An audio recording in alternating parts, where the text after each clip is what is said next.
మొరటోడు అని వాళ్ళు వీళ్ళు ఎన్నెన్ని అన్న పసి పిల్లవాడు నవ్వాడు.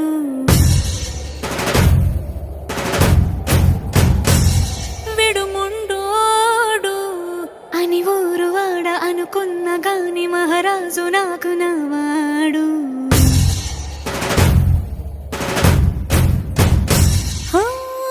మాట పెడుసైనా మనసులో వెన్న రాయిలా ఉన్నవాడిలోన దేవుడెవరికి తెలుసును నాకన్నా.